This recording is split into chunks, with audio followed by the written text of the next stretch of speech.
नमस्कार. स्मिता किचनमध्ये आपलं स्वागत आहे. आज आपण रव्याचे मऊ लुसलुशीत असे गुलाबजामुन बघणार आहोत. तर त्यासाठी इथे मी रवा घेतलेला आहे 1.5 वाटी. त्यानंतर पाऊण वाटी मिल्क पावडर घेतलेली आहे.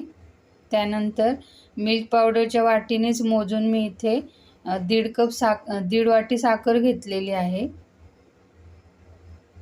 इथे आपल्याला 2 चमचे तूप लागेल. विलायची पावडर घेतलेली आहे इथे. त्यानंतर 2 वाट्या दूध घेतलेलं आहे. तर आता इथे मिक्सरचं भांडं घेतलेलं आहे मी. तर माझ्याकडे जाड रवा आहे, तुमच्याकडे बारीक असेल तर तुम्ही बारीक करू नका. तर मी थोडा बारीक करून घेणार आहे. तर इथे मी मिक्सरच्या भांड्यामध्ये घेतलेला सगळा रवा टाकणार आहे.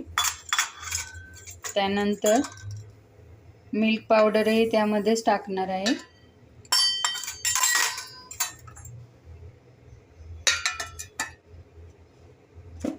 आणि आपल्याला आता हे छान असं मिक्सरमध्ये बारीक करून घ्यायचं आहे. तर हे बघा, इथे मी बारीक करून घेतलेलं आहे. हे बघा अशा पद्धतीने. तर आता इथे मी गॅसवर कढई ठेवलेली आहे. त्यामध्ये आपण तूप घालूया 1 चमचाभर. आणि हे तूप असं कढईला सगळीकडे असं लावून घ्यायचं. हे बघा अशा पद्धतीने.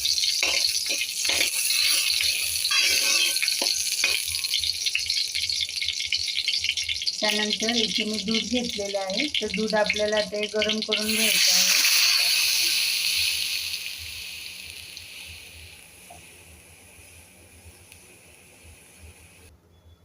तर आपलं दूध आता गरम झालेलं आहे.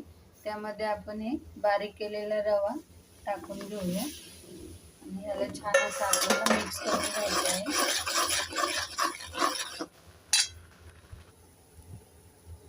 तर हे बघा, आपला आता हा घट्टसर असा गोळा झालेला आहे. हे बघा अशा पद्धतीने. आता गॅस बंद करूयात आपण आणि हे एका ताटामध्ये काढून घेऊया. तर इथे बघा, आता मी पुन्हा अर्धा ते पाऊण चमचा तूप घातलेलं आहे ह्यामध्ये.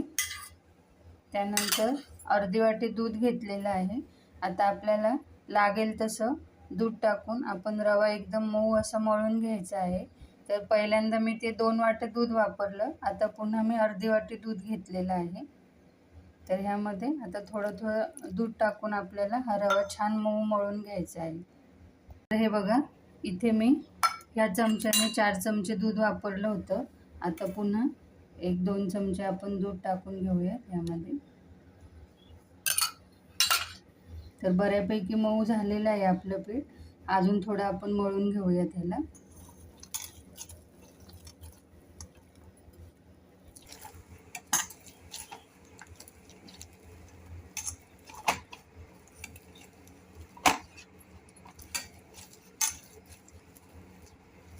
हे बघा, अशा पद्धतीने आपल्याला हा रवा मळून घ्यायचा आहे.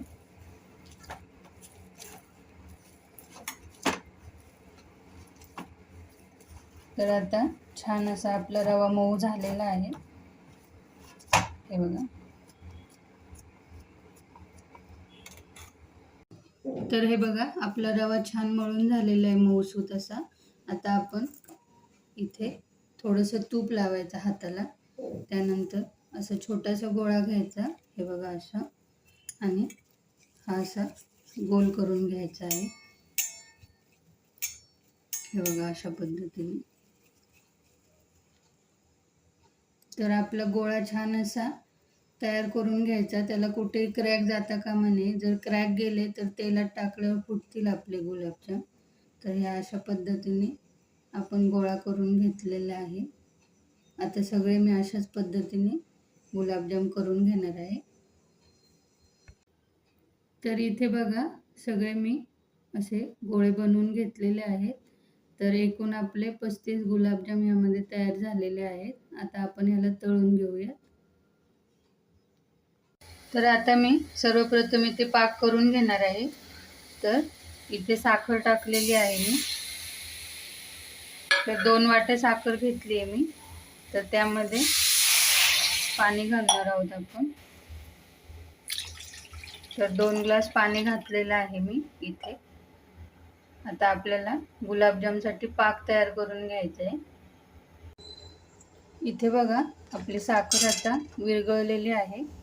तर आपल्याला आता असा एकतरी पाक करून घ्यायचा नाही आहे, थोडासा हाताला चिपचिपा लागला पाहिजे एवढंच करायचं आहे पाक आपल्याला. त्यानंतर इथे मी 1 चमचा विलायची पावडर टाकलेली आहे. तुमच्याकडे जर अख्खी विलायची असेल तर तुम्ही ती टाकू शकता यामध्ये. तर हे बघा आपल्या इथे पाक आता तयार झालेला आहे. हे बघा असा हाताला थोडासा असा चिपचिप लागला पाहिजे एवढाच करून घ्यायचं आपल्याला. तर आता आपण इथे गुलाबजाम तळून घेणार आहोत. तर त्यासाठी मी कढईत तेल ठेवलेलं आहे गरम करायला. तर तेल आपल्याला जास्त गरम करायचं नाही आहे, तुम्ही तेलाऐवजी तूपही वापरू शकता. तर थोडंसं गरम झालं की आपण ते तळून घेऊया. तर इथे आपलं तेल गरम झालेलं आहे. लक्षात ठेवा आपल्याला बारीक गॅस करूनच गुलाबजाम तळायचे आहेत, नाहीतर काय होईल वरतून ते चॉकलेटी होतील, त्याला कलर येईल छान असा आणि आतून कच्चे राहतील. तर आता आपण एक एक असे सोडून घेऊया त्यामध्ये. एकदम आपल्याला गॅस बारीक करायचा आहे.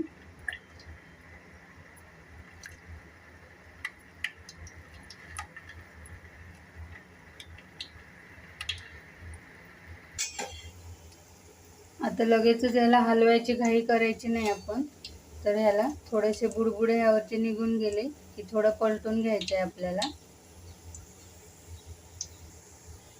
तर हे बघा आता थोडंसं असं एकदम हलक्या हाताने आपल्याला हे हलवायचं आहे.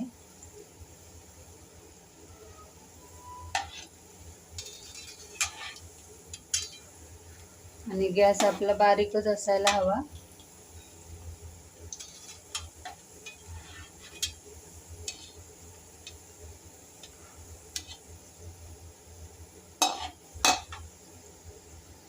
तर हे बघा आपले छान असे गुलाबजाम तळून झालेले आहेत. एकदम याला ब्राऊन कलर आलेला आहे छान असा आणि सगळ्या बाजूने एकसारखे तळले गेलेले आहेत. हे बघा आता हे ताटामध्ये काढून घेऊयात आपण. हे बघा किती कलर एकसारखा आला आहे यांना.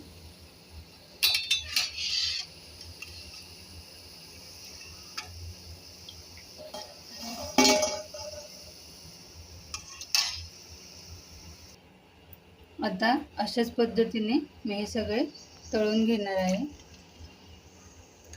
गॅस आपल्याला बारीकच ठेवायचा आहे. मला एवढे तळण्यासाठी 5 मिनिटे लागली बारीक गॅसवर.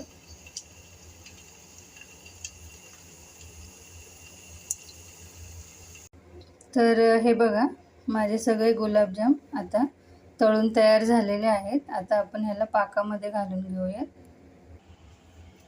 तर इथे मी आता सगळे पाकामध्ये घालून घेणार आहे आणि ह्याला 2 तास असंच आपल्याला झाकून ठेवायचं आहे, म्हणजे छान यामध्ये पाक मुरला जातो.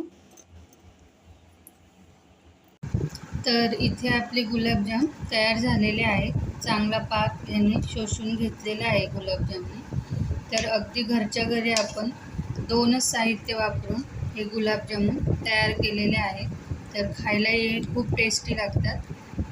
एकदम बाहेरचे गुलाबजाम विकत मिळतात तसे हे गुलाबजाम लागतात. तर तुम्ही नक्की करून बघा असे गुलाबजामुन. मी सांगितलेलं प्रमाण वापरा आणि तेवढ्याच प्रमाणामध्ये एवढे 35 ते 40 गुलाबजामुन आपले तयार होतात.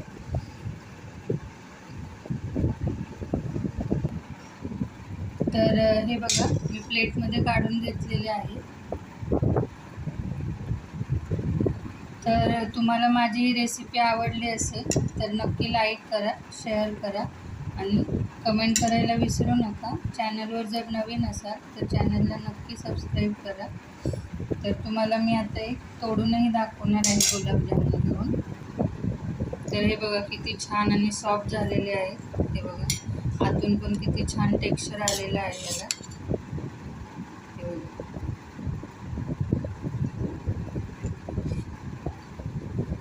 तर नक्की करून बघा अशा पद्धतीने गुलाबजामुन.